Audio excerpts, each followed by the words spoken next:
Crap tout le monde. Alors aujourd'hui je vais laisser quelqu'un d'autre faire la présentation.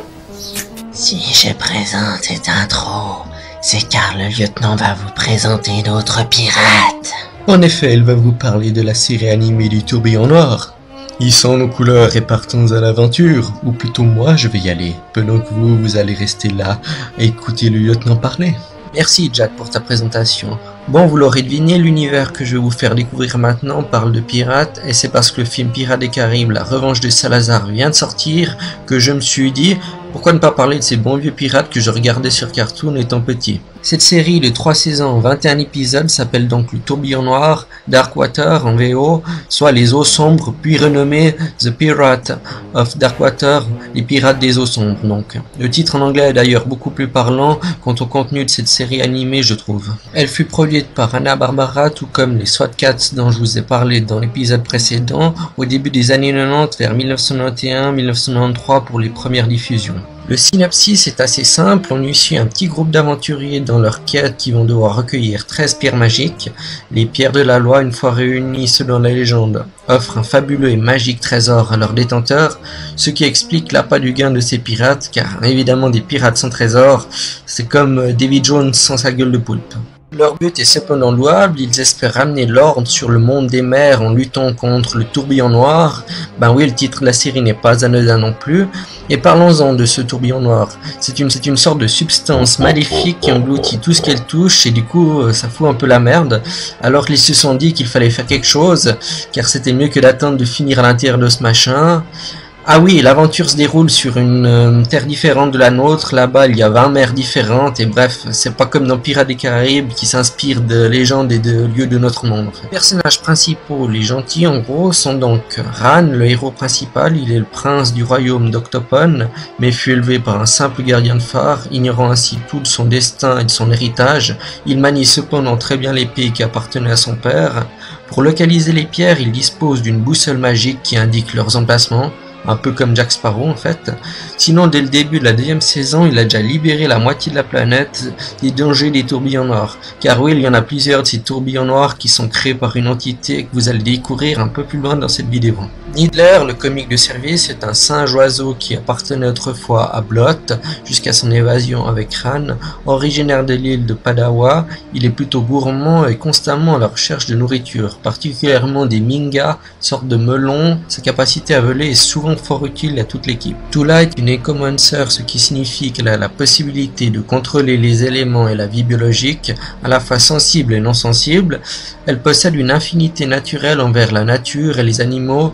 Assez têtue, elle entre souvent en conflit avec Yoz, ce qui l'on peut vite apprendre, c'est que c'est un personnage aux multiples secrets. Yoz est un véritable pirate qui se joint à Ran pour la promesse du trésor et propriétaire du navire Vresse, enfin il l'a plutôt volé. Au fil du temps, son personnage évolue et il est touché par Ran et son idéalisme. Il devient une sorte de figure fraternelle envers Han et risque souvent sa vie pour lui durant leur quête. Toutefois, il continue ses tentatives de devenir riche, mais échoue la grande majorité partie du temps. Yoz a également une sœur cadette nommée Solia. Zuli est un joyeux pirate qui dirige une maison de jeu et surtout un personnage secondaire. Lui et Yoz en fait partie de l'équipage de Blot sur le Maelstrom. Il fait des apparitions récurrentes en offrant de bons conseils qui aident Ran et ses amis dans leur quête. Les méchants maintenant. Le capitaine Blot est le terrifiant capitaine du Maelstrom. Il convoite les 13 pierres de la loi. 17 ans avant les événements de la série, il a détruit la flotte de Primus et le captura. Les 7 capitaines accompagnant Primus ont pu s'échapper avec les pierres.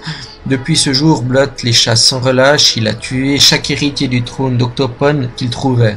A ravagé et pillé les cités en difficulté. Durant 17 ans, il garda prisonnier Primus avant que celui-ci ne s'échappe pour retrouver Octopon et Ran.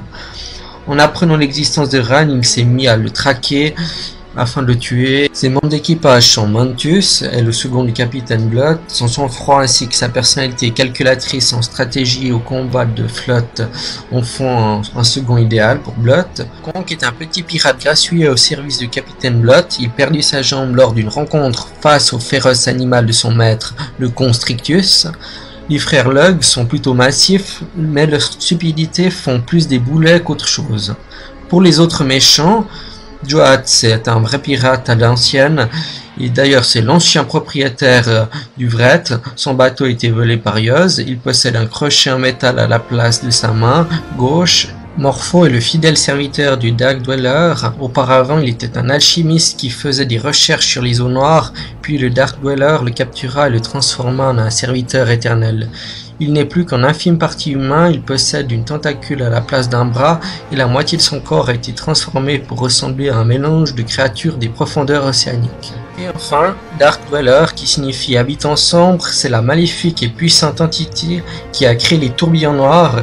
Il éperpéria les fameuses pierres de la loi, car leur pouvoir est la seule chose capable de s'opposer à lui et de l'anéantir afin de l'empêcher d'engloutir les mers grâce à ces tourbillons noirs justement. Et maintenant, quelques anecdotes. La première, dans le cadre de la mini-série originale Darkwater de 5 épisodes, la voix de Needler était celle de Roddy McDowall, l'interprète du Dr Cornelius dans le film culte La planète des singes sorti en 1967. Une fois que les épisodes ultérieurs ont commencé à être produits et la série fut renommée The Pirate of Darkwater, la voix de Needler a été reprise avec la voix de Frank Welker, un doubleur connu que je ne connaissais pas avant aujourd'hui. Le personnage de Joat devait à l'origine avoir un plus grand rôle dans la série, mais sa seule apparition majeure est dans l'épisode Les voleurs d'apparence, Soul Stealer en VO.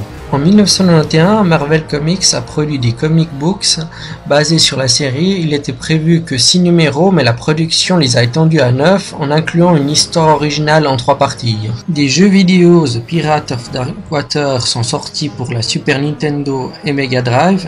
La version de Super Nintendo est un beat'em up. La version Sega était un jeu de plateforme style avec des éléments RPG. La série eut une série de figurines, la Toy Line est composée de Ra, Needler, Yoz, Zoli, Blot, Kong, Mantius, Jot et les navires. Et pour finir, un jeu de rôle Pirate of Darkwater est sorti en 1994, mais en production limitée. Pendant que vous regardez le générique de la série sans la musique, hélas, je vais vous donner rapidement mon avis. Il paraît naturellement stupide de vous informer qu'elle m'avait laissé un excellent souvenir. Je suis cependant déçu qu'elle n'ait pas eu plus d'épisodes et de succès, ce dont je n'étais pas conscient à l'époque vu que j'avais moins de 11-10 ans.